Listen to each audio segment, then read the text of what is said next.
Just have to take a quick minute to thank our sponsors, Yellow Dog Paddle, Mackin's Rip and Lips Fishing Trips, NJFishing.com, and 8 Ball Sportfishing. Also have to thank our supporters, Mike K's Guide Service, Psycho Jigs, Lip Glue, FC Fish Company, Nor'easter Hardcore Apparel, Hoggy Time Jigs, The Mimi Sick, and The Gambler.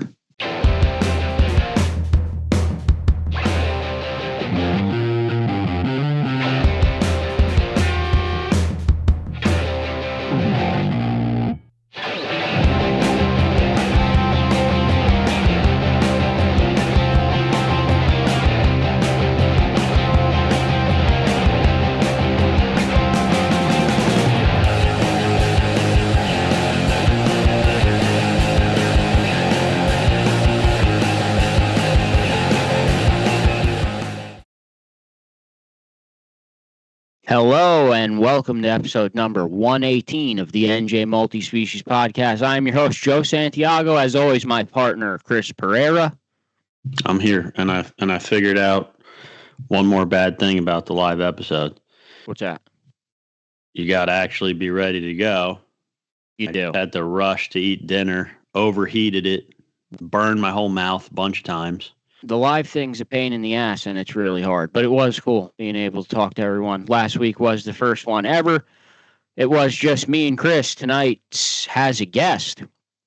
First one live ever with a guest. 2 guests, actually. Jen Muse and I hope that's how you pronounce the last name. Jen Muse and Dustin Muse. Mainly bass anglers out of Nebraska, but they do it for a living. Kayak bass anglers. Kayak bass anglers fish competitively. Content creators. They basically found a way to quit their jobs and make a career out of fishing, which is amazing. So she will be on shortly. Chris, couple quick updates.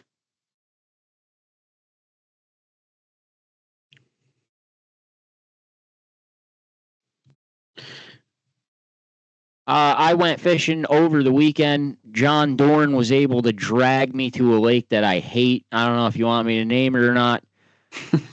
I've been to this lake 40 times. Every time I've been there, I have driven home saying, not coming here ever again. This was one of the more decent trips to this lake, though. John severely outfished me, though, as usual. I think 7-3. I think he had 7. I had 3. That's not surprising. Yeah, he's just unbelievable. He really is. It's just what the fuck is going on? Then I'm thinking of Kevin's theory of he's in the front of the boat, but that don't hold water for me. But hold on. Kevin fished with him once and outfished him like significantly. But I've never even seen Kevin catch a fish. I've never seen Kevin fish ever. Does he fish? Oh, I've seen him fish. I don't think I've seen him catch anything. I think I saw him lose a fish once. John Daut, speaking of losing, John Daut lost a monstrous largemouth bass. I mean, he may be blaming me on it. He may be blaming it secretly on me in his head. Why is that? Because the net did touch it. So, like, once the net touches the fish, like, it's a rule sometimes, it's on the net man. But this one just got off. I mean, I have it on video, too. It was so close, but it was a nice fish. Yeah, shout out John for that fish. My Caught first some other question, really nice my first fish. question would be, I thought he was a pro bass angler, and I thought they grabbed all their fish. I didn't think they even used the net. I thought that was looked down upon. Is it really? Oh, yeah, you're right. They never have nets. You're right. I don't know. They look down upon pretty much everything. I thought they looked down upon that too. But the way he fishes, though, like me and you fish kind of similarly. Like, we'll fish like one spot not too long and move pretty quick. The way he'll just meticulously pick away at like a single spot, it gets ridiculous, but it does pay off. Hits it from all different angles. I mean, the same spot over and over, and then all of a sudden he's ripping fish off it. I'll sit in a spot if I have some kind of feeling about it. I mean, we were night fishing once, and I sat in a spot too long, and you like had a anxiety attack. Like, yeah, you wanted me to take you home. I can't sit still. I can't. I'm with you probably 75% of the time, but I'm there too. Chuck Manny and other news. Second point, though. Hold on. My second point I didn't get to is if you did go to net the fish and touch the fish with the net and that came off, it is 100% your fault. And I think anyone listening would agree. It could be. Yeah, I'm going to post the video and we'll see what everyone says. I mean, I got to look at the video myself. I couldn't reach the fish, though. It was far out when it came off, right at the surface. Was barely lip took. But a decent morning of fishing with Dorn. He caught some nice fish, too. The ones he did land, the pictures are all posted up there. I don't think we posted them yet, but John did. In other news, went fishing with Chuck Manny. You went twice with him. I don't know how in-depth you want to get into what happened with Chuck. I'm going to go out on a limb and just say it. I'm 40 years old. I've met a lot of fishermen. I fished with a bunch of people. Chuck Manny's the best fisherman ever. I've never seen anyone like this fucking guy. It's at a point now where it's literally like I could make that statement. He's that ridiculous. Is he in the room listening? Is that why you're rubbing him off so good? No, he would never come here. Never. He did. He popped in last time. He listened. Does he really? Oh, I thought you meant like in my house. No. Oh, he could be in here. I don't think. I don't know. Why would I mean? Why would I mean that? I think Chuck Manny's in your house. I have no idea. I forgot this was even live. It's all new to me. But yeah, I am making the statement. Chuck Manny's the best multi-species angler I've ever seen. If someone else seen a better one, I don't know who it is. Like I'd find it very hard to argue with you. And then I start thinking about, well, like, why? Like, I want to get better too. Like, what is he doing? What can I do? And one of the main things is the bait, and he'll tell you. He'll tell you straight to your face. If you say, Chuck, you're awesome, man. How do you do this? He's like, he'll tell you. I don't believe that. It's the baits that you use, whether it be a lure or bait, whatever it is, whatever the bait is that you're using or lure, that's what it is. And I agree. No, I agree. There's some kind of magic with him. There's just like I don't know what it is. I do think that there is some form of like voodoo luck, or like they sold their soul to the devil. Chuck and guys like Justin Lerner's the same way. Like giant fish just happen. Like just more so than not to me. Well, no, not you. I didn't say Joe Santiago. I'd never say that. No. I said guys like Justin Lerner, Chuck Manny. Obviously, they have all this information that they've acquired over the years, skills from fishing a shit ton. But there just seems to also be some kind of like mythical aura about them that just like fish just want to be caught by them. It's very strange. And this trip like solidified that for me. I mean, for Christ's sake, Can I say anything about it? Are you keeping this a secret? I don't know how. We're talking about doing a giveaway, maybe if someone could guess the most amount of fish correctly. I don't know what we're going to do yet. All right. I'm not going to get too much into it, but I know he shared the one fish picture with the tackle box, and so it's already been posted. So I'm just going to like Chuck Manny caught a giant sheepshead in Raritan Bay. Yes, he did. And it's a unicorn, basically. I mean, how many? It's beyond a unicorn. Like you have probably a better chance of hooking a fucking real unicorn. I mean, the only thing that would have surprised me more is like a sturgeon. Like we know they're there, but you very rarely see them caught. Jen Wong agrees 100% that he is the best. Mean, Jen Wong would, The thing that blows my mind without giving too much away was what went on with the Bluefish. We're playing multi-species game. We're trying to catch as many species as possible. Me and Jen kind of got like a little hypnotized by Bluefish, having a little too much fun. And Chuck just kept throwing the same lure. And, out of nowhere, he pulls two other species out. One's a Spanish mackerel and one's a bonito. Like me and Jen pulled, 30, 20 Bluefish out, one after another. Couldn't get one of those species. What did he say? He took that lure out. He did. Right? And whatever. It ain't it ain't a secret. It was a smaller. I had the lure on because he gave it to me. And what actually happened was Jen was catching so many Bluefish and I was catching nothing. And I was getting pissed. I wanted to have fun and catch some blues.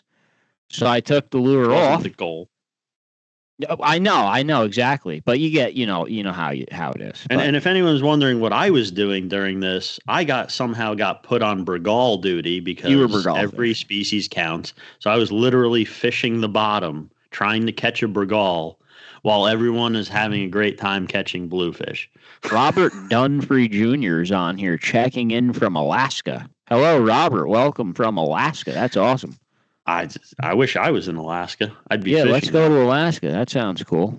Fish a mojo. Rob Gatos is here. What's up, Rob? See you Saturday at the Veterans Tournament. RVTA Veterans Tournament this Saturday.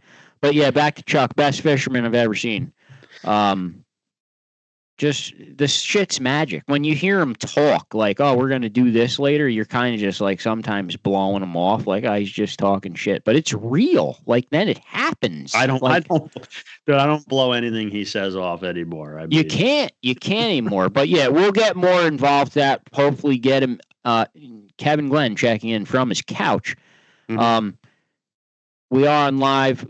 Jen Muse should be here within 5 minutes. But yes. So bass fishing on Monksville. I will say it, Monksville, my most hated lake. It was decent with John Dorn. Happy I went. Happy he forced me to go. Chuck Manny, that was a trip, Chris, I would say that I'll probably never forget for the rest of my life. The first one that we did was unbelievable, but this one even blew that one away. Hopefully Chuck will come on here and we'll talk about it. Yeah, I don't think he ain't coming on tonight, but in the future, he'll 100% come on. For some reason, he loves, coming on here and talking to us. We do have the video. We got the Sheepshead. We have every species on video. It's just going to take time to build it.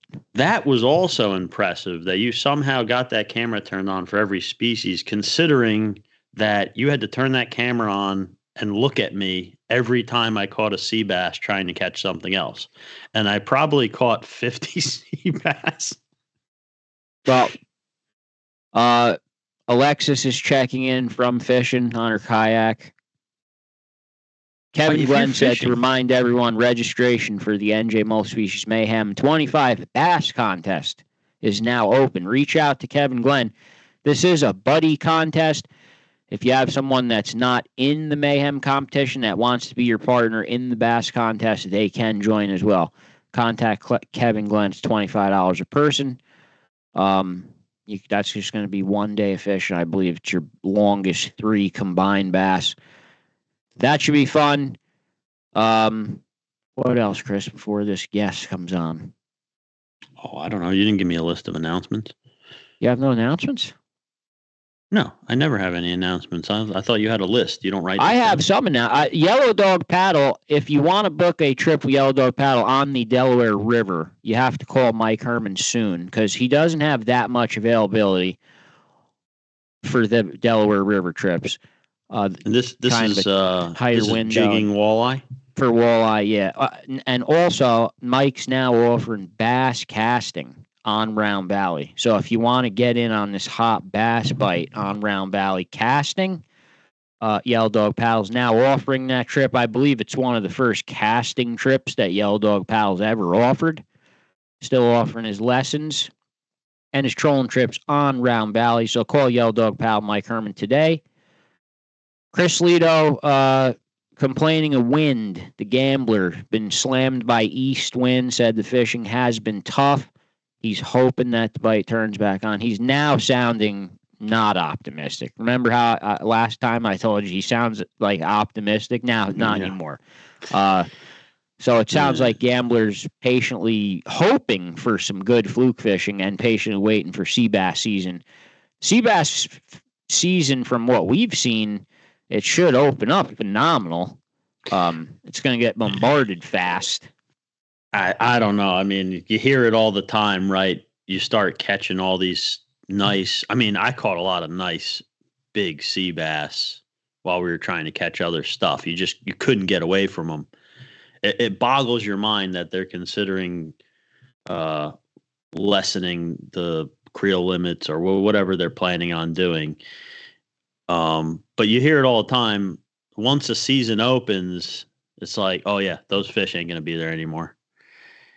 And I feel like it's kind of true. I mean, sometimes early season you can get a couple, and then next thing you know, I don't know if it's because they just get pounded so hard, or it just coincides with the season and the water temperature and all that, and they just kind of start heading out. But no, we'll see. I don't know. It's sure as hell good now when it's closed. I made a mistake. The bass contest, the best 5 combined fish. John Grabagranny has now joined the podcast. Welcome, John. He's always a difficult problem. Andy still's not here tonight, bothering me. Deuce, do we have any update on the guest yet? Okay, the guest is almost ready. While we wait for the guest, real quick, if you are looking to book a fishing trip on Lake Hopatcong, Eddie Mackin. Mackin's Rippin' Lips fishing trips. 2 in a row. I got right on the live. Call Eddie Mackin today. He is hammering striped bass. Took a monstrous group out the other day on the pontoon boat. I don't even know how many people that was that he fit on there.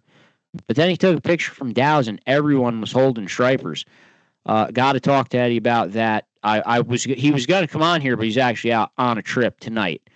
So yeah, Eddie's got a pretty good bite going on Lake Hopatcong. If you want to get on Lake Hopatcong, call Eddie Mackin. Okay, I believe we are ready to bring our guests in. Deuce is yelling into my ear. Chris, are you still here?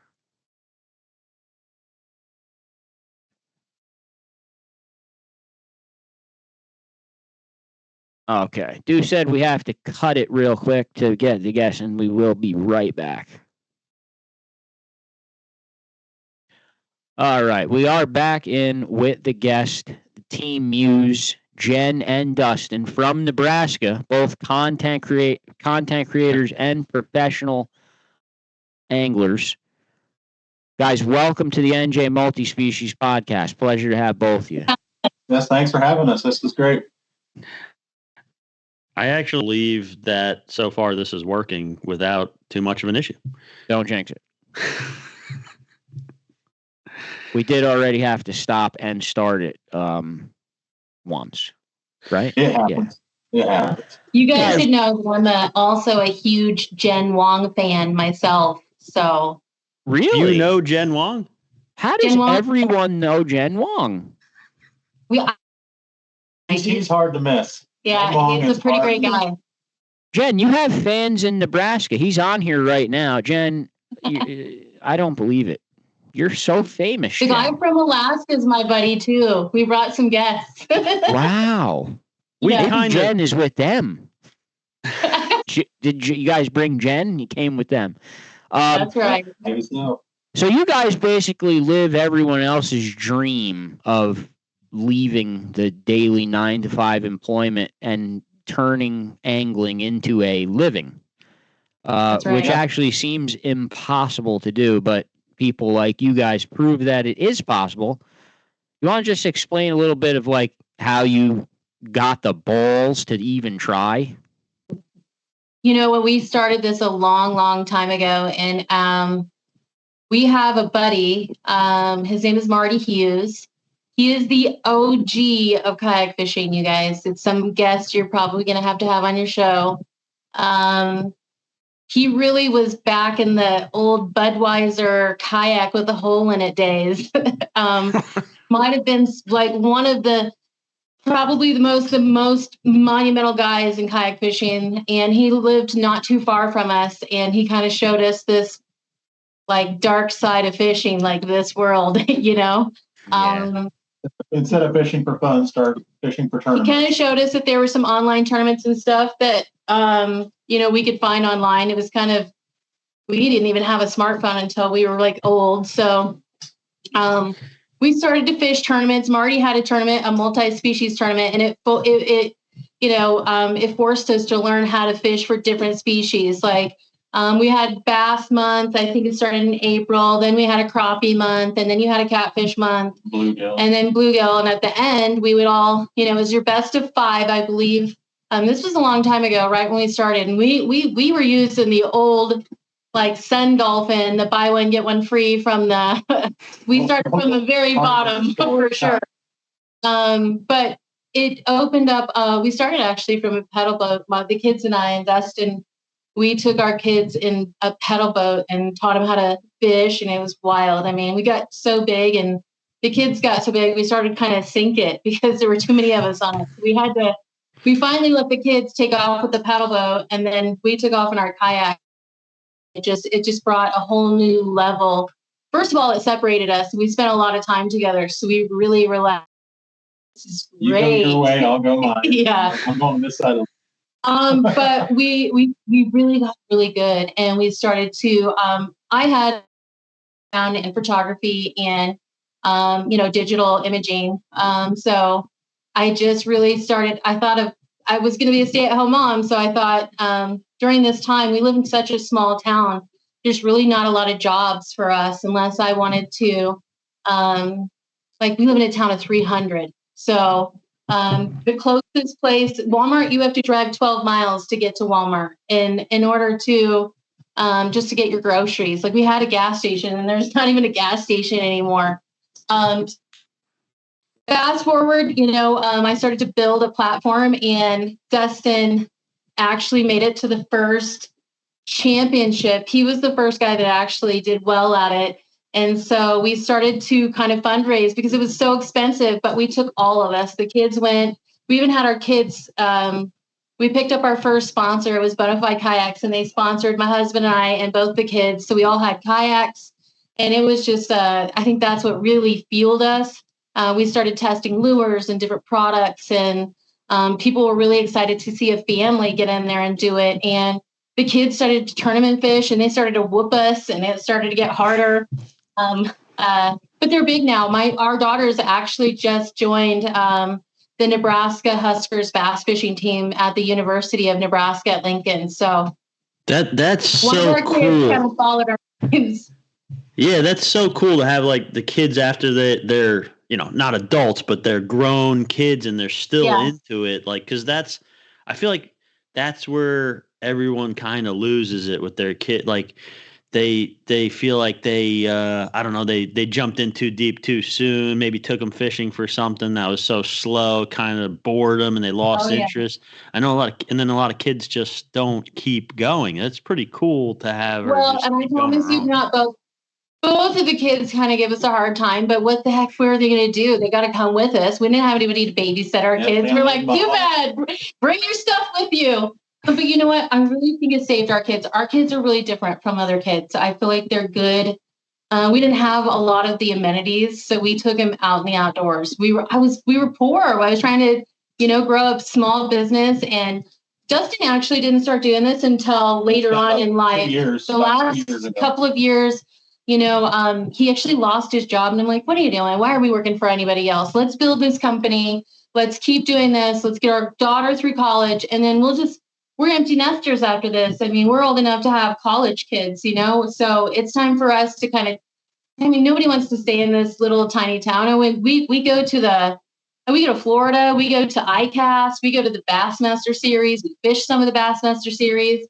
I told you guys we'd probably talk about the new Bill Dance stuff. Like we actually have a personal relationship with Bill Dance by doing this kind of stuff, by being recognized. And, he actually sent us a couple of signed hats when we very first started this, and we auctioned him off, and it was enough money to give it to because it was really expensive to get us all down there. But all these years later, he would go on to send me the coolest gift. It was only 50 of them were made, and I got it sent to me, and they had a series of sunglasses. It's called the the 3 Shades of Fishing. And anyway, it's a box, and you open it, and it's Bill talking to you, telling you thank you, and he would like you to share these and show them off. And if you catch something, tag him in a photo. But it was probably, I was crying the whole time. I'm like, oh my gosh. So, that's pretty cool. We've had some pretty cool opportunities, but we work our tails off for everything that we have. It's not an 8 to 5 normal job where you go and work for somebody else, put in your time to get out of here. We still work. You're working from home, so it's different. So you got to really play your time out. Like, okay, I got to get up, even though I'm working from home. You have to go and do the job you need to do. It sure does. And there's some days that you can take off, be like, oh, the weather's really nice. We base our fishing off of wind, and the wind's not blowing. It's like, all right, we're going fishing. We're gonna work quick to get our stuff done, and we'll head out. Wind is really good to have, but too much in a kayak's not too good. Yeah. So we spend a lot of time, chasing the wind, and following a wind map. We also follow the moon phases. We really want to utilize the time, because now we're not just fishing. We're also starting to show off some of the products that we use, because I just got hooked up with one of the most amazing companies. They're closer to you. Like, how do we get this? I have no idea, but they're from Maine. Somebody put me in and recommended me to be their first woman on their team. And they were like, heck yeah, we want you. So they sent us, you guys will have to check them out. It's called Malone Auto Racks. They have been in business for 25, 30 years. They have a multitude of roof racks, trailers. We just got it's called the Microsport off-road ramp, off-road trailer. We get the two, it's got 2 cradles so that we can back up and just drop the kayaks in the water and then pull right back up. We're getting old. We don't want to pick that stuff up anymore. It's too heavy. That's one of the crazy things that I've seen evolved over the last, 10 years or so, right? So my first boat was a kayak as well. I only started fishing in my 20s, and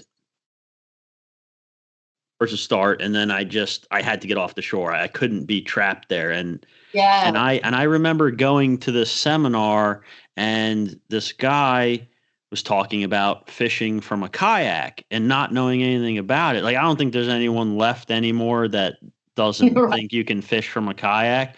But when I first saw it, I was like, fishing from a kayak, I'm going to flip over as soon as I set the hook. The same thing. I saw this guy's seminar, and this guy was catching sharks in his kayak out in the ocean. I was like, wow, gee, I just want to get off the shore on the lake or the pond. I can definitely. And so I got the kayak. But what's crazy to me is this whole with the kayaks on the trailers. I always put my kayak up on the roof rack. I didn't have a lot of equipment with me. Now you see these kayaks, and they're decked out. I have a regular boat now, an aluminum V-hull, 14-foot aluminum V-hull for all, the small lakes and stuff around here. And a lot of the kayaks I see are literally loaded 10 times more than my boat. And you can't carry it. You need a trailer. It was the craziest thing I saw evolve over the last couple of years. Well, we have motors now. Dustin has a Torpedo. His motor is on the back. We have a really nice company that we partnered with called One Objective. They provided the bow plate for I have the motor guide, so I drive with the remote. I was too short to use the pedals, so I couldn't. I'm a 5-footer, so I couldn't really reach the pedals. And so I chose the front mount, motor guide mount, and then use my motor guide like that. But you get all that on there. We have electronics. We have video cameras. We have. We used to 7 rods each. I have a lot of rods. we put both of them in the back of our pickup and stacked them on top of each other. We had the bed extender and all that. And it's a matter of you're holding up a boat ramp, because in order for her and I, get all of our gear, you back up, unload the kayaks, put all your gear on. I mean, it's taken minutes upon minutes. We were really good at it, but it's still kind of a problem. Yeah, you got people in boats that are like waiting on you, like, all right, people, hurry up. I got to put my boat in. All they have to do is back in. Well, with this trailer now, we can kind of stay out of the way. We get it all rigged up, loaded up, and then we can just back in just like the boats do. Drop them off. She holds them. I go and pull the trailer away. It's just the same thing as like owning a boat, and the same thing when you get done. You can just pull up on and then have someone just pull out, and you can unload them out of the way, so your ramp's free. So I mean, because it gets opened up a whole new world. They come shipped to your house. Like, I feel like the pricing was super affordable, and the fact that the quality, holy cow. Dustin had it. We tried really hard to get it finished by the parade, because we wanted to share the trailer in the parade. I mean, what better way to promote a product than to take it through the parade, right? A lot of people, after we've done this for years, they did not realize how much was on those kayaks. They were like, oh my gosh. They could see the bare bones. Now they could actually see it. They couldn't believe that that's all the stuff. They're like, wow. Ours look like a couple of battleships going out there, because there's so much stuff on there. It's still like, I see these kayaks and I'm just like, no offense, but I see these kayaks and I'm like, I have freaking real, like a big boat, like buy a regular boat. What the hell are you doing? Can I ask I have a kayak. I mean, I have my boat too that I love, but I do have a kayak. What makes you kind of lean in that direction where you say, all right, I'm not getting a boat, but I'm going to soup this kayak out to the... That's what I was getting at. There were 4 of us, okay? And I think as far as affordability, nobody wants to buy. Either we could have gotten a family boat. We just didn't go that direction. I mean, we were competitively fishing in older, like regular model kayaks. And I was sponsored. It wasn't like I went out and spent all this money on it. I was actually chosen for a real team and given, boats to promote. Like, these are a part of my job. I also, a lot of the companies that came to me, I did a lot of their marketing, right? As a trade-off, I'm also a professional photographer. I mean, this was just the way I decided to run my life, or try the choices that I made. I mean, I feel like people came to me. I started to test some rods, reels. I probably got a little bit more noticed because I am a female, right? But I also really know what I'm doing. I ran a podcast for years. I ran, I ran, it's past tense. No, but they asked me to help them monetize it, right? And that was my job, is to do the marketing to monetize a podcast. So that's what I still do. I help podcasts like your guys's get monetized, right? People pay you to run ads on their, podcasts, and that's what people hire me to have done for them. Say that are like you, that run a podcast, and you want, paid sponsors to come on and be a part of your programming. I'm the person that does that kind of work. That and a multitude, anything digital. We do it, whether it's running social media, running a team. I work for a rod holder company. I do all of their social media. Do you do a lot of content creation? Like, do you film a lot of fishing videos? I feel like we do some of that, and I feel like most of it is more like people who are looking for advertising. Gotcha. We also take their videos and we clip and cut that. But like, we could go, I think kind of our next move would be something fun to do, say, if we were out doing filming for other people. But right now we are so busy. Our hands are too full. We can't accept any more. Like, this is enough. We still want to fish. And if I do much, I don't get a fish. So it's a balance. I'm never probably going to be a bazillionaire doing this, but I'm going to do what I love.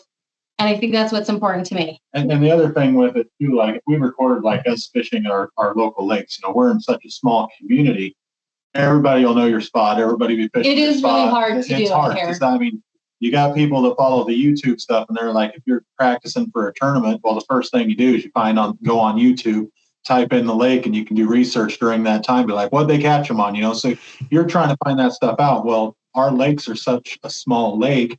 if we started doing all of our fishing videos and everybody be hitting all of our spots and lures and. Well, we do it anyway, but if you notice, you'll look at a lot of my pictures. I try not to show the back on like a weirdo because we really do have it's a crazy type of following.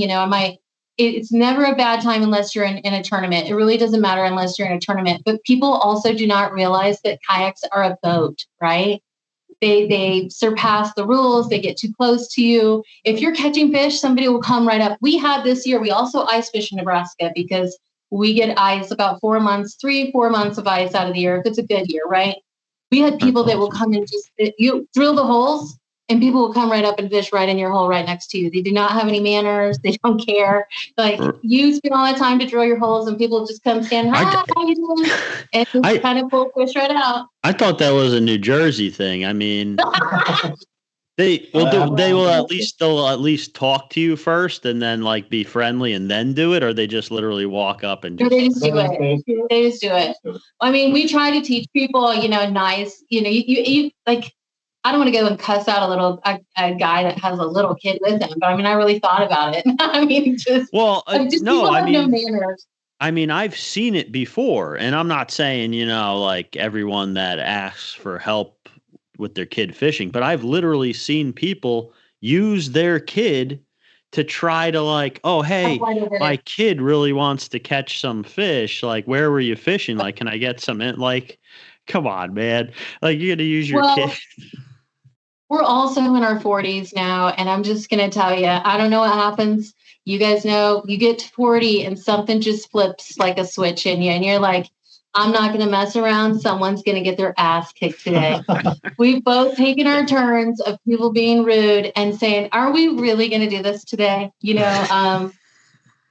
Just old people not realizing that, you're coming within 20 feet of me, right beside me. Like I'm still a boat. There's still rules, right? Last week I had somebody literally cast over my line. I don't know how I didn't catch his line. I saw both. And I'm in my kayak and he's on shore and I'm like, are we really going to do this? Like, really? I'm in the spot. You're going to cast right over the top of me? Old people too. Like people that should know better. They see you catch a fish and they just get so excited and they just don't think. And are they like so old that like they don't know what's going on? Like, are they past are they? They know what's going on. They know. You just never know, guys. I mean, I try really hard not to be a total dirtbag, but the wakeboarders, they about kill you on the lake. It's so bad. Wakeboarders are annoying. Are those the ones that stand on the flat things? Yeah, they're the ones that are standing on the board on those flat boards. Yeah, no, it's them. They're literally a boat that's built to just make the biggest waves possible. And even when they have the entire like other side of the lake.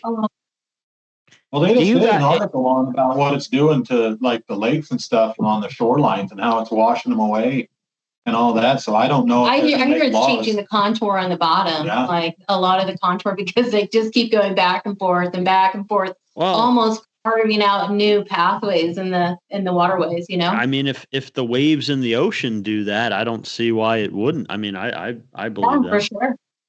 Yeah. Would you say now? You guys are all the way from Nebraska. We're obsessed with catching multi-species, obviously.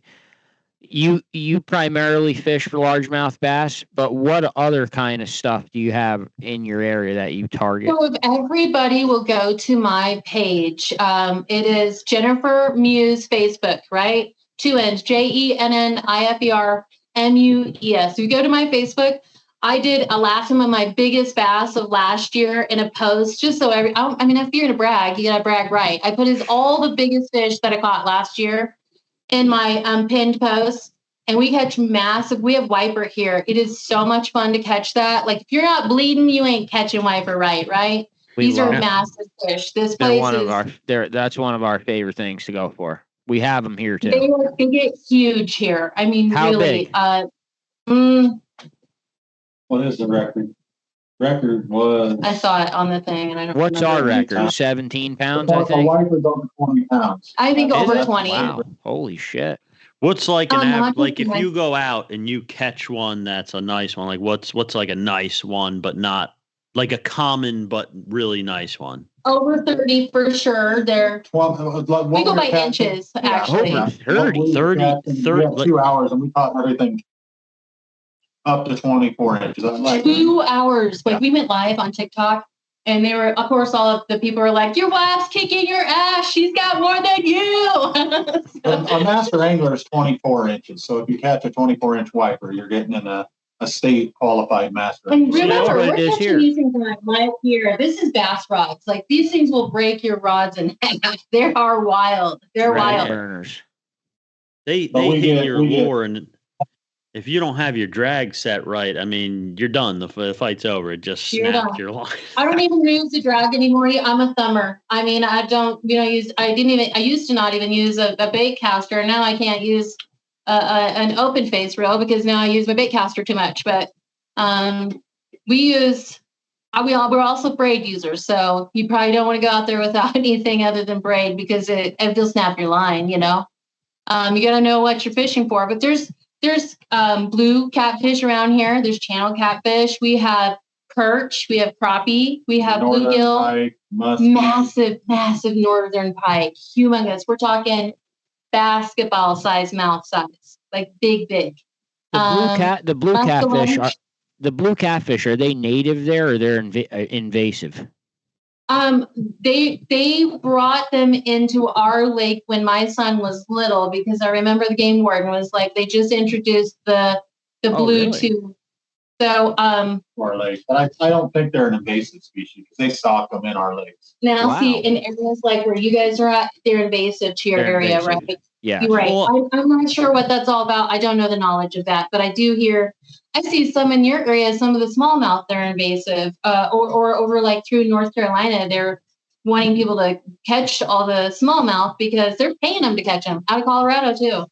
Well, apparently invasive. I said it last time we were talking about this on the other episode, and I mean, think about it when I say it. I mean, the only difference between an invasive species and an introduced / stocked species is the State Department decided that, okay, this one's okay, we're going to put this in.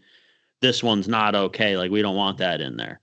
That's really, well, I mean, what's with all the, they're not supposed to breed. Like we're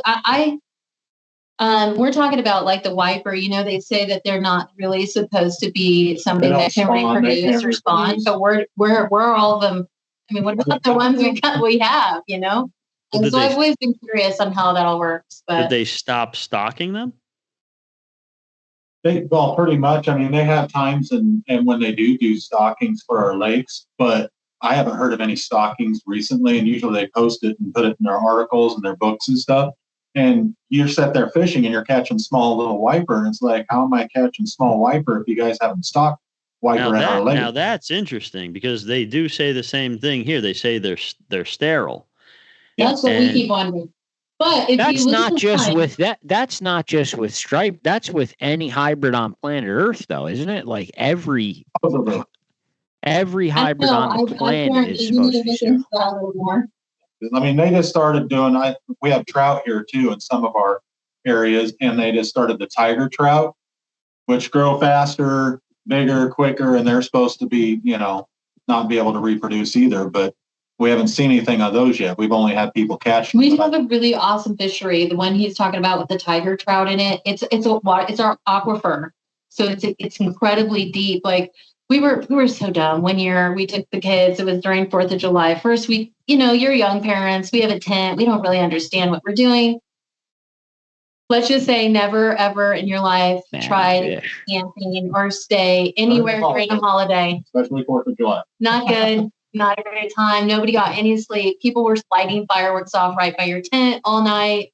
Like it was crazy. But we decided to try to get in the water, and we're dumb and young, and that aquifer water, it's frigid. And it's 40 degrees. You can't get in it. It's 100 degrees outside, and you're like, oh, let's go get in the water. He's like, that's it. I'm not getting in ever again. He was so mad because it was frigid. Yeah. So cold. They dropped that lake. They dropped the very bottom of the lake, and it's 100. But white sandy beaches, hella good wiper fishing, walleye, like you would not believe. Beautiful walleye. Are you guys 100% artificial anglers? Yeah, we pretty much are. I mean, unless we're catfishing. If we go catfishing, then we'll use some live bait. Do you bash on people that use bait to fish? Oh, no. I think we've always kind of teased, but people do, like, you don't use any, like, what do you use? You know what? I feel like there's a time and a place for it, but gosh, if we can get them off plastics, we already spent the money on the plastic. Why the hell would we go buy live bait? I mean, it's we have rules. We can't even do that. Like, now, Marty, in the multi-species tournaments, we were allowed to use worm and what was the other? Because we did a bluegill month and a crappie month. So we still were allowed to use live bait, I believe. Didn't we use live bait? Well, I mean, it was to shrimp and stuff like that, catfish and stuff like that. Well, and I mean, worms. And they allowed worms just because, basically a worm dies. We're still the same kind of people like y'all. Like, if there's fish, we want to fish it. It's kind of. I'll go out with the minnow on if it's not a tournament wise. If people are catching fish off minnows, why not? And you have to realize, guys, we don't have bait shops around here. This is a really small area. Like, it has to be open. And you got to be able to find bait. We have just helped a new gentleman. He's just in our area, and he just got his bait license. And so, I mean, I suppose he's carrying a new pink minnow, and the crappies seem to really love it. He goes out, fishes with it. And of course, all the fishermen are like, get me a couple dozen of those. So that's kind of our marketing for stuff like that. That's really crazy to me because I have I think I have the biggest mall in the United States is like 7 minutes from my house, and then I have the Garden State Plaza in Paramus Park 7 minutes the other way. Here.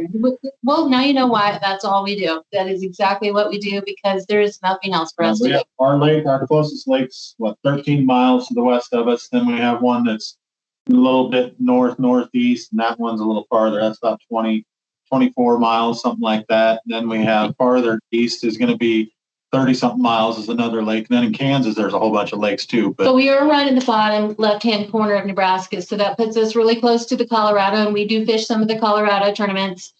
We fish some of the Kansas tournaments. We tried that. We've been to Wyoming. There's not much for lakes. No, but we fished a tournament there.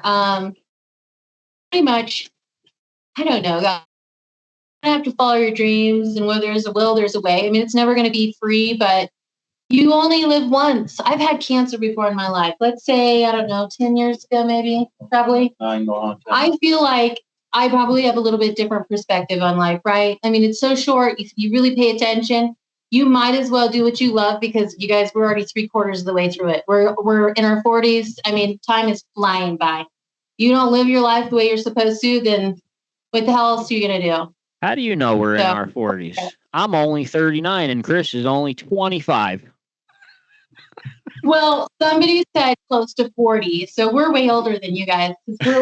We're 45 now. So. He's obviously lying. Are you actually 39? He might actually be 30. No, I'm unfortunately 40. I'm exactly 40. Like 2 weeks ago. I don't want to talk about it. Welcome to the 40 Club. How old are you? I couldn't agree. He's 25. I don't remember. Yeah, we'll go with 25. No, I'm 42. He put down number 25. And like I said, I was nice, and I didn't even lie, and everybody lied. What kind of trash is that? I couldn't agree with you more about just like, and I tell people all the time, every time I ask someone if they want to go fishing and they say they can't, and the excuse is something like, they have, you got to do this work, or I got to cut the grass, or something dumb. I mean, not something like I got to go to my grandma's 100th birthday party. I'm not talking about that. But like, I tell them, like, I don't know, man, like, you could die next week. Like, you never know. Like, anything can happen. Like, are you going to be on your deathbed and think, man, I'm glad I cut the grass every week? Or are you going to say like, oh man, I'm glad that one fishing trip I went on, I almost didn't. And we caught that, whatever it was, like that memory, like that's what you're going to think about in the end. And like, and even the money aspect, I'll invite people on trips that obviously cost money. We got to travel, you got to pay a guide to use the boat or a charter or whatever. And people are like, it's a little expensive. I'll just be like, look, I mean, like, if it's going to be like taking food off your kid's table, that's one thing. But if you're thinking like, I don't want to dip into my savings, I might, need to buy tires, something that's not necessarily. Some sacrifices. Yeah, just like, what are you saving the money? Like when you can't take the money with you in the end. You know what I mean? Like going to somebody else. I want to ask you guys one more question, and then we'll let you go. I don't want to ruin your whole night, but when you guys finally turned it into a job, did it change fishing? Because I know a lot of people, you always hear that warning, once it becomes a job, you won't like it anymore. What did it feel like when it went from your favorite thing to do now to a job? So I was all in right away, probably because I think women are a little different than men anyway, but I was all in from the very beginning. But he worked a regular job, and we really needed the insurance. We really needed those things to make sure that the kids had all the things they need through all of that. But after he worked for 14 years for a company that did not irreplaceable, that did not respect him as a human being, I thought, why on earth would you go and give a company 14 years of your life for absolutely nothing in return? So I said, honey, but you guys, it's not been easy. Like we had to learn to live together and get along 12 and a half hours. It is like retirement age, right? Your parents are going to get to an age where it's a lot of battling that goes back and forth. Just spending 12 or 13 more hours with somebody is absolutely not what is not what it's cracked up to be. I mean, it took us a long time. I mean, you figure out who you really are by the end of this. There's no secrets. There is nothing. And you've got to get over the fact that, it's really hard for me to be the breadwinner at first and to bring him into this, right? Position over that so that he isn't feeling like typically the man is the breadwinner. It is a mental type of thing that has to take place. And he essentially has to at least learn to get used to that until we figure out a way to work where we can each put in, a multitude and make it an us thing. Whereas it was just me. And now we're kind of pulling him into this. Just doing the taxes makes it, I hired a CPA because I didn't know what the hell I was doing after that. I mean, I used to do my own taxes, and then you start getting into more companies. And I'm like, I don't want to do this anymore. It's somebody else's responsibility. But for the most part, now we have all the tools right in your hands, you guys. I mean, you don't have to work a traditional job. It's not for everybody. Okay. I'm telling you, the self-discipline is probably in communication are key to making this work. Because just because I think something's great, I might be like, dude, why would you do that? Or what happened there? Why were you, nobody, there's a lot of that's to it, and I feel like as far as growing, you reach out, and a lot of people, most of the jobs I think that I've done so far, people have been the ones that reached out to me, and I said, hey, I will help you. Word of mouth spreads really fast. As long as I'm doing a good job, people are recommending me that way. So far, so good. We're either, getting sponsored and using some of that money to pay for some of our tournaments, or, using some of our own money that we've worked for through digital marketing and influencer money. I also get, I started to do where you put in, like I just got paid back another $40. I'm also making money on Facebook and Instagram as an influencer by putting my social media out there. So now they give me money for content creation and monetization. They kind of switched that all up recently, but at least that's all out there. But I've been doing it for a very, very long time. And I feel like now we're starting to grow small businesses, and that's what pays the bills. So, and it's not hard to do. I mean, like you were wanting to know is like, how can you do the job? And, does it make it then not fun anymore? It really doesn't, because, I mean, you're doing what you love. You're out fishing. Yeah. You know the stuff about lures. You see the new stuff coming out, and it's interesting to you. And you're trying to push that around, and it's something you love and enjoy. You're not going to hate it because it's what you want to do. It's what you want to learn. It's what you want to live. To where, I mean, it's not boring, but it takes time away from wanting to go and play. But yeah, we still get burnout. Like we're like fishing wise, though. I mean, we'll be out in water all the time, every day. But it's really good is, guys. That's our job. We are really supposed to go fishing. That's our job. Like we really are. We're getting pictures of each other. We're getting pictures of the gear that we're using. We're turning it back in to the people, and they're giving us more gear. I mean, I'm getting a brand new Malone Auto Rex trailer. He does another one, 2 of them. When I'm like, what the 2 trailers? They want me to compare and contrast. Like they even hooked my daughter up. They're like, she's going to be going to the Husker University. Let's get her a kayak roof rack.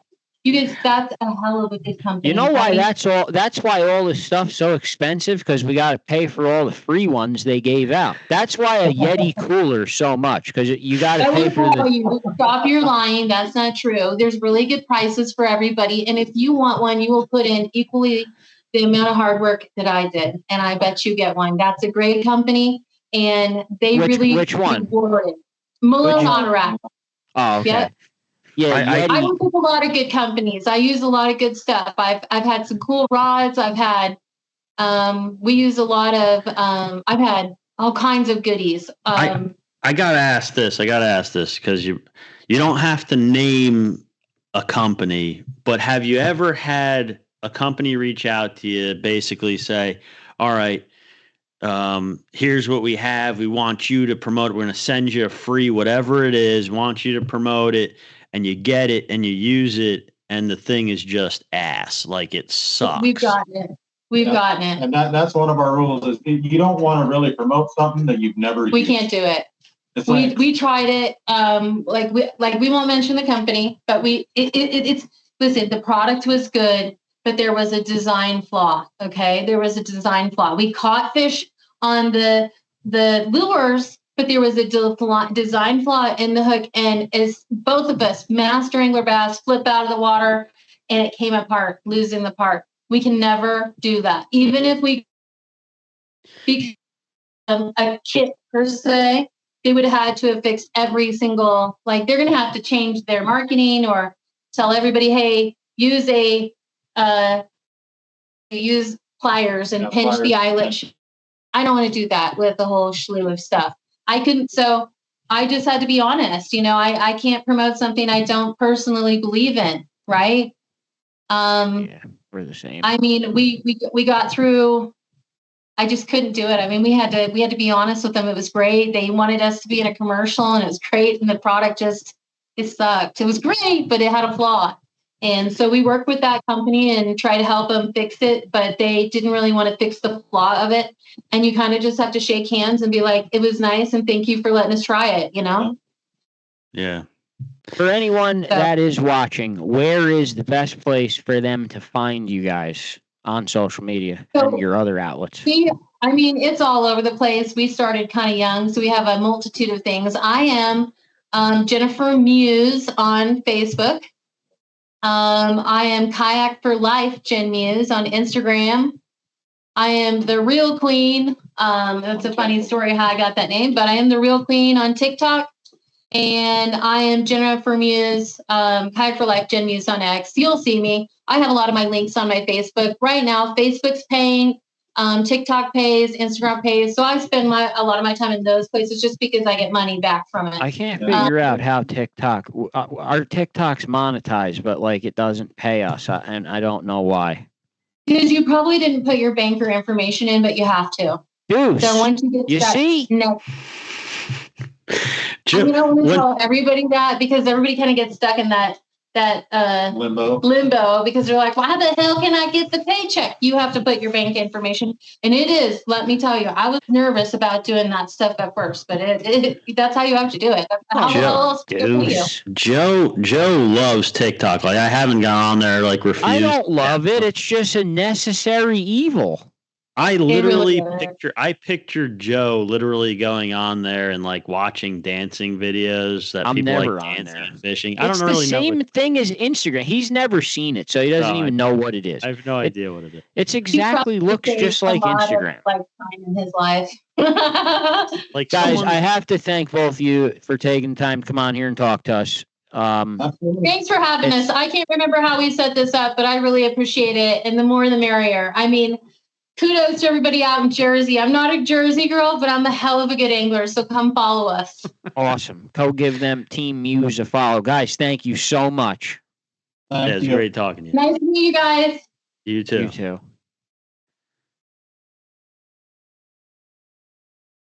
Okay. All right. So not too often we have people on from outside New Jersey, usually only from in New Jersey, but they were from Nebraska. So very interesting to talk to them. Anyone listening, Katie Lynn never had TikTok. I missed some shout outs. George Shower said hello. Maddie Fish popped in and said hello. Is my mic even working? Deuce hasn't even said anything. He hasn't stopped you yet, so just keep going. But yeah, I'm interested. Anyone listening, the blue catfish in Nebraska, if you know if they are invasive or stocked, email us at NJ Multispecies. I'd like to know that answer. I know they were sure that they were introduced there. They're not native. That was my understanding. Wow, so the state actually, like, that's just mind-boggling to me that our state would call it invasive and another state puts them in. Well, it's like what I said. The only difference between invasive and an introduced stocked species is the State Department running that fish and game. It's their choice. Like, they decide. So, and I'm not saying it's based on nothing. Okay, they do whatever studies they have. You know, guys will argue back and forth the accuracy of the studies, and I think it's different for every species, right? Like the snakeheads, the flathead catfish, blue catfish, you're going to have a different outcome for each one, you know. But the state decides, you know, flathead catfish can be introduced to this body of water. The forage base can handle it. The other species can adapt to whatever it is. They decide. Yeah, you have that. It's okay. And I'm thinking on like that scale of the, because we deal with it with the Delaware River, where it's like that main artery that could basically spread anything. But over in, you know, central United States or the Mississippi River region, I mean, once something gets into the Mississippi River, the possibilities of where it could get spread to is like endless to even look at on a map. It's unbelievable compared to our scale. And that's almost across the entire country. Yeah, I mean, like I said, every situation is going to be different, and I mean, the arguments you'll have with people just almost always turn stupid as hell because, you know. Matt Dillon said, Team Muse, I know them well. A lot of people know these Muse. Seem to be pretty popular. Good for them. I mean, really ballsy to be able to take that leap of actually doing this for a living. Oh my God, I couldn't imagine. Holy shit. I think the key for them was probably how they explain, like how they got in, like right when this like kayak fishing was starting to become popular and they were like ready to go, kind of like all in. So I would say, and I mean, look, with the social media and stuff, you see kids on there like doing ridiculous crap while they're fishing, trying to, you know, they think that's the path, I guess, to not have to work a real job. They'll be fishing influencers and doing God knows what while they're fishing, whatever. Which, I mean, I get to a point if it's entertaining. I mean, we film all kinds of crap, and if someone does something stupid or something funny happens, like, we're gonna post it. I mean, it's entertaining. But I think that I don't think they're going to be successful following that path. I think any advice that I'd have for someone that wanted to turn fishing into their job, like the way they made a living, you gotta be ready to go on some kind of new trend or something. I don't know. Matty Fish wants to know, is salmon fishing real fishing? Matty Fish knows for a fact that I don't think that's real fishing. What is playing in my ear? What is that? I think Deuce is listening to Elvis Presley or some shit. But yeah, back to what you were saying. I mean, from where we are, it's impossible, but possibly from the middle of nowhere, Nebraska, where Walmart's 12 miles away, could you pull it off? It might be more feasible there than here. I mean, they're on the same social media platforms as us. Just where we live is probably 2,000 times worse to live here. That wasn't like the basis of how I get what you're started, though. You know. Well, they also win money fishing competitively. That's something we don't do. Like, we don't even fish competitively at all unless it's to just make fun of each other. They seem like they enter serious stuff to try to win money. I'm sure that's a big part of it. Because a lot of that stuff, and I heard she mentioned online tournaments. A lot of those online tournaments could be worth a lot of money, depending on how big the region is involved. And I know the kayak bass fishing stuff gets crazy. It's huge. So I don't know. I mean, yeah, ballsy. I mean, obviously they're doing it. You know, I don't think they're living in a $10 million luxury mansion, but they're doing it. TV is like dead. Like, TV is non-existent anymore, and social media is everything. I don't even know, like, TV, like, who's on TV? Like, if someone called us and said, do you want the podcast to be on TV? I would say no. Like, you know, like 20 years ago, you'd say, holy shit, I'm going to be on TV. Nobody is calling you to ask if you want to put the podcast on who would want it NBC, on there? No one's watching it anyway. There's definitely probably more people watching it on here than on the TV. So there was like a massive flip where social media became it, and I'm confused now. Do you think more people are watching this podcast right now than are like turning the TV on to watch this 10 o'clock news? Like, what do you think?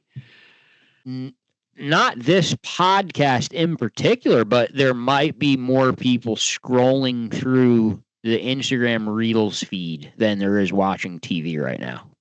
Your personal, like this, like our Instagram? No, like they're just on their phone, just looking at Instagram. Like, they're not watching TV. They're watching social media. You know what I mean? Okay. I mean, that's probably. And accurate. I think that because back in the day, to get on TV, like, you had to have a name, you had to have money, you had to have a backing.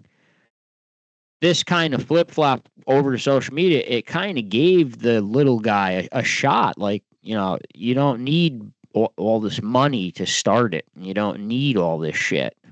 Yeah. I mean, you could literally come on here, do whatever you want, say whatever you want. Katie Lynn said she loves TV, but hers is broke. Now, did that feel like a necessary comment that you had to throw in here? No, but it's only my second episode, so you have to let me learn to wean them out better, the comments. Tim Brennan said, stream it all. Stream everything. I'm with Tim Brennan. Stream everything. Huh? 8 Ball Sportfishing, again, sent me a ton of sea bass dates that they have for October. Sea bass in October, you're going to be able to keep 10 fish. And like I said, from what we've seen out there jigging for other shit, we can't get away from sea bass. So it should open up phenomenally. Also, you know, he's gearing up for stripers on the mini rods. That's his thing. The big stripers are going to come for fall. It's a big part of New Jersey. We don't really know what's going to happen with those regulations. There could be a no target thing coming. So if you want to get a striper trip in, call 8 Ball Sportfishing, book that striper trip. They'll even do an after work trip. 8 Ball Sportfishing, Point Pleasant. He's awesome. Can I just throw in my 2 cents with this, like the whole idea and premise of a no target regulation? Absolutely. Like, it is the most asinine, dumbest form of a regulation that you could ever have. I would say it's unprovable, and it's just a deterrent. That's all it is, deterrent. Like, how in the world? And there was actually a story. I thought about asking, see if this guy wanted to come on, just because it was another, like, it's not a New Jersey guy. I don't know if you saw anything about it, but this guy, I think somewhere in the Chesapeake Bay region, they have a no target striped bass. I don't know if it's a season for the whole Chesapeake Bay or if there's certain areas. I don't know the details, but they have a no target regulation where you cannot target striped bass. And obviously I wasn't there. This guy could make up whatever story. I don't know the actual story, but this guy, basically what he said was, have you, yes or no? Did you hear about what I'm talking about at all, or no? You have no idea what I'm talking about? Yeah. All right, whatever. So anyway, this guy fishing in the Chesapeake Bay. Wait, why? Right? You can't, can you hear me? Yeah. Yeah, you're talking about the no target stripers, the guy's story. Yeah, you heard this guy's story down from Chesapeake Bay. It was like this big thing. No, I didn't hear about it, no. Okay, so there's a no target regulation during some time of the year in at least some of the areas or whatever. So he apparently switches over to catfishing at that time in the tidal sections where obviously you can catch stripers. Guys on, but you got guys saying, nah, he's pretending to fish for catfish, but he's actually hoping he catches a striper. The guy's saying, no, I want to fish for something, and the biggest fish around that I'm allowed to target is a catfish. That's what I'm doing. Anyway, so this guy catches a nice striped bass while he's claiming he's catfishing. So obviously if there's a no target regulation and you catch this fish by accident, you can't take it out of the water. You can't take pictures of it or anything like that. This guy's got a GoPro running. So he unhooked the fish in the water. Obviously you have the picture, the video of the fish next to him, and then it swims away. Now, supposedly there's another stipulation in that regulation where if you accidentally catch a striped bass while you're supposedly fishing for something else, in this guy's case, catfish, and you catch a striped bass by accident, you now have to either, I don't know if it's if you catch one or if you catch two, but you then have to stop fishing that area and leave and go fish somewhere else because now you know that there could be striped bass there. So you can't fish for anything there How is anymore. Any of this provable? I'm getting to it. I agree with you, first of all, but I'm just relaying this story, right? So apparently the conservation officers see this guy accidentally catch a striped bass while he's catfishing. Okay. And then he claims he then left shortly after that or whatever. Or if it was two, I don't remember if it was you catch one or two, whatever it is. When he was leaving, they started like interrogating him about it. Like, oh, hey, what were you fishing for? Catfish. They looked at it through his gear and tried to decide if his gear was catfish gear or striped bass gear. And they ultimately, I think, ended up writing this guy a ticket for not stopping fishing the area fast enough after he caught the striped bass by accident, even though he had catfish gear with him. And he actually had to go to court because he wanted to fight this. And I believe that they ruled in favor of him, that he wasn't in the wrong. But what a ridiculous fucking set of stupidity. Like, I don't get, like, it's so crazy to me. And we've been in a situation like this because we never break, me and you rarely ever break game laws or trespassing laws. And we went with a guide that is fishing for a specific fish that in New Jersey has a no target on it. There's only one. Yeah.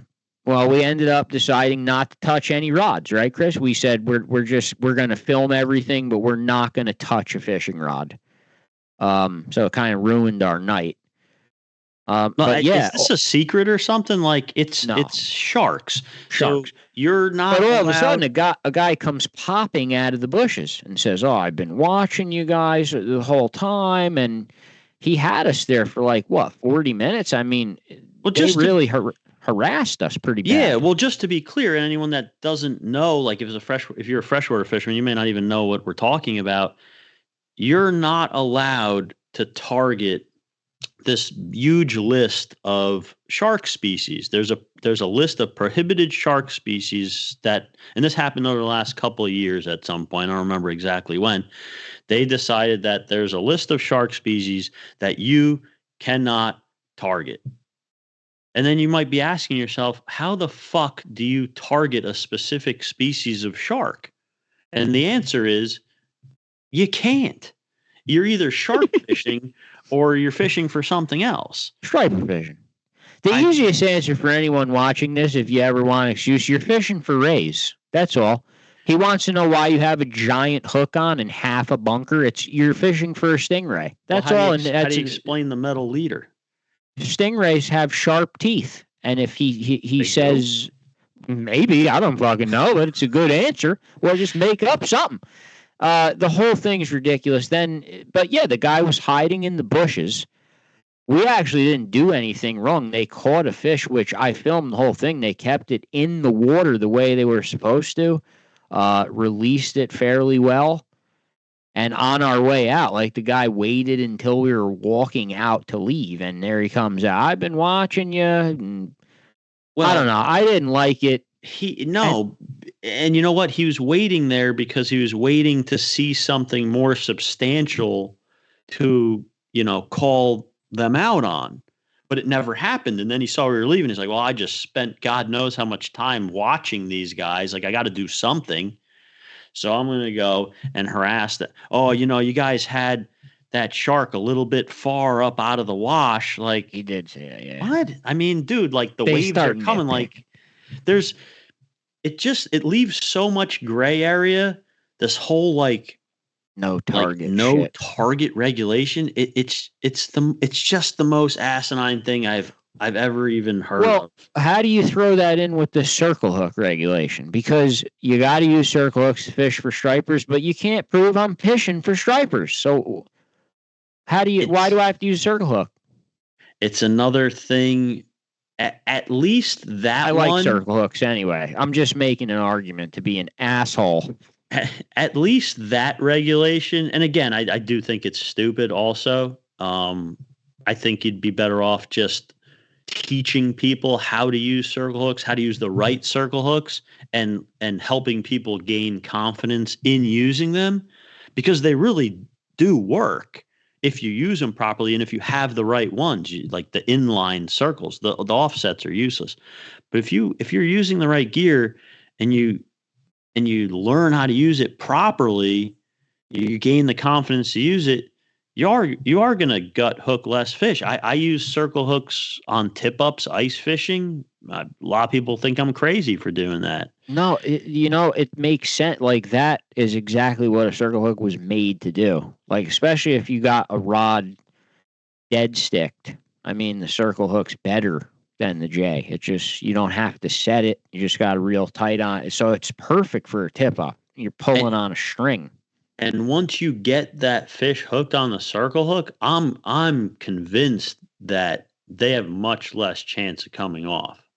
Like, it's getting them in the right spot most of the time, and the shape of that hook, if it gets in there the right way, which it usually does if you're using it properly, it just doesn't come out like a regular hook. I mean, a regular hook has more chance of coming out. But I will say, this past season, seeing John Daut fish the treble hooks, those real small size 14 treble hooks, that's all he's used his whole life. And he catches everything, too, with that. I don't know if the treble hook probably could be a little more damaging, but most of the ice fishing fish get kept. But yeah, the John Daut treble hook's real effective, too. So is the circle hooks.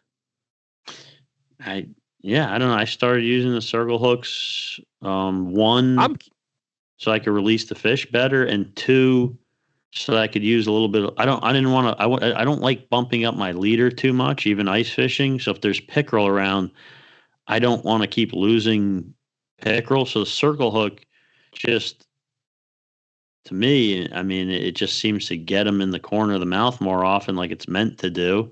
And so I don't have to bump up the leader. I could still use a little bit lighter of a leader, and not lose those toothy fish. And I'm curious, to ask Chuck if that law got lifted and you could go back to using any hook you want. Would he go back to J hooks, or would he stay with all circles?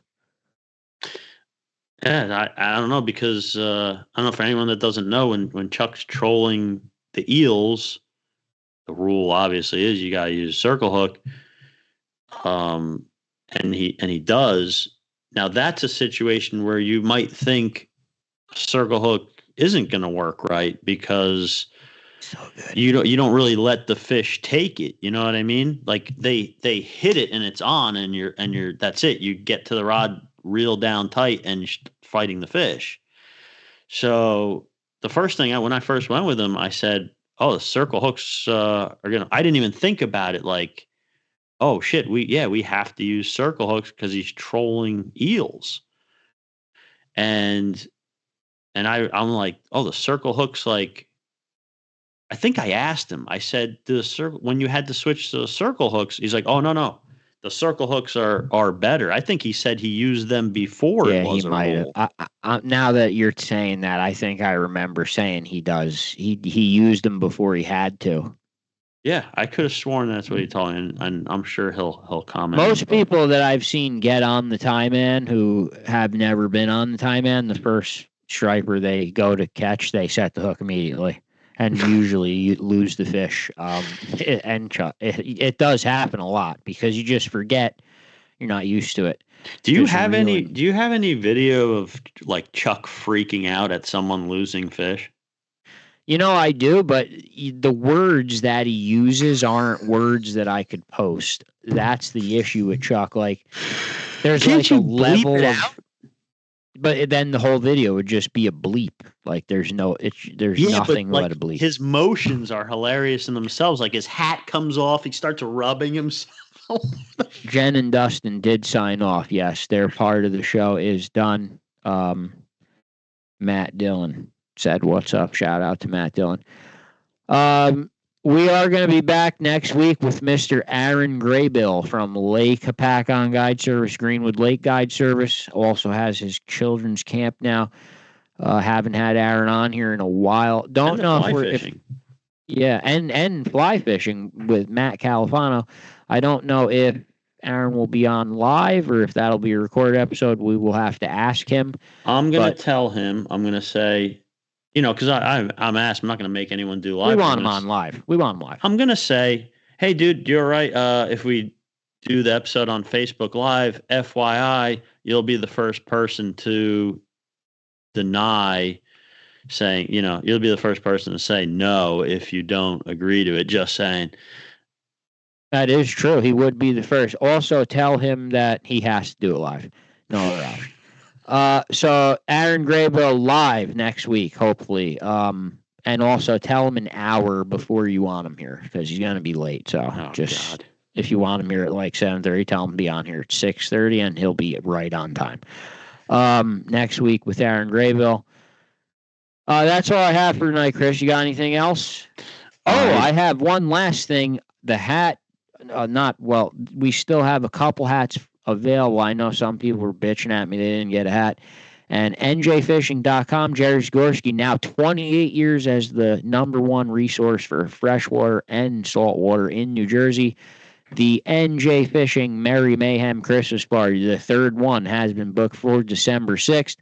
Tickets are not available yet, but you kind of do like a pre-orderish kind of thing. Like if you're in Mayhem contest and stuff, or if you went last year, you'll get access to tickets first. But yes, it is December 6th, so save the date. That's it for me, Chris. I'm done. Good night. I got nothing. You wasted enough of my night, and it's time for you to let me go. Oh, beautiful. Perfect. Goodbye. Suffer for the fish. Got it in there.